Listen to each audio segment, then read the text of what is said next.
Il m'arrive rarement de jeter un coup d'œil sur différentes plateformes, et surtout sur Facebook pour savoir ce qui se passe.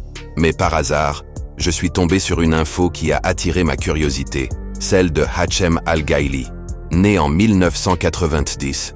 C'est un biologiste moléculaire, vulgarisateur scientifique et réalisateur yéménite. Il est surtout connu pour sa page Facebook éponyme, qu'il a créée en 2009. Il y publie des infographies et des vidéos de courte durée sur l'actualité et la recherche scientifique. En octobre 2022, la page comptait plus de 32 millions de followers.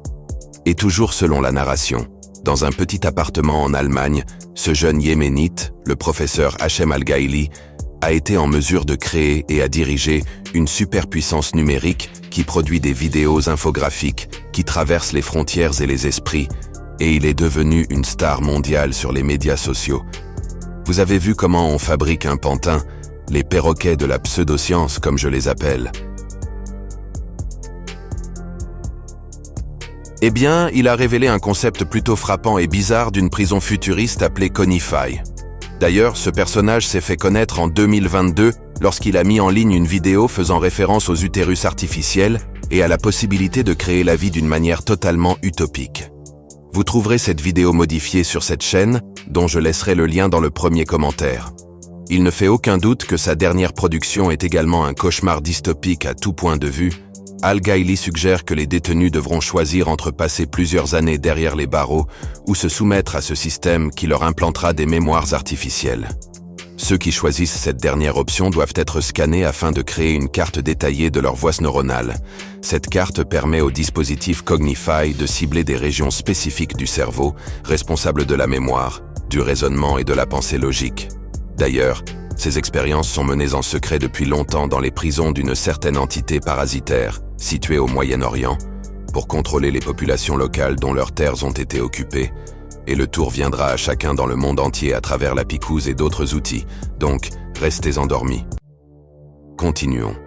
Le concept vise à connecter les détenus à un dispositif ressemblant à une réalité virtuelle, afin de pirater leur cerveau en utilisant des sentiments tels que la douleur et le remords.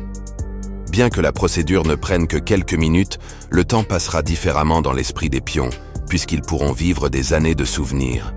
Mais revenons au présent.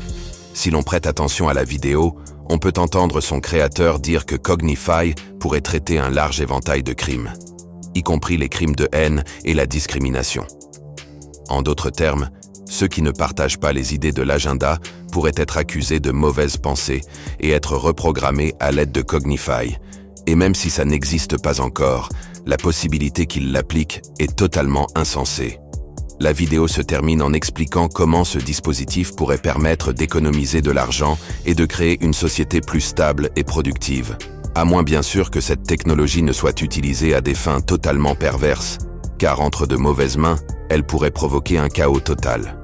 Et malheureusement, il y aura toujours les idiots utiles, et c'est pour ça qu'ils sont toujours sur leur plateau TV, et qui profiteront bien sûr de l'occasion pour remplir leurs poches avec les faux billets de leur maître.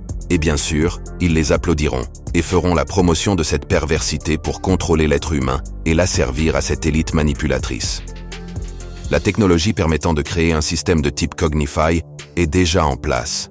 Donc même si l'on peut penser qu'Al-Ghaili n'est qu'un scientifique influent de plus dans la foule, et que s'il a été choisi pour promouvoir cela, ses idées ne sont pas très différentes de celles de l'agenda, car tout simplement il fait partie de la maison. Il ne me semblerait pas étrange que sa chaîne fasse partie de la programmation utilisée par les grandes corporations pour préparer le terrain, c'est-à-dire une phase de plus de la fenêtre d'Overton. Et vous, seriez-vous favorable à ce que ce type de technologie soit appliqué à l'homme ?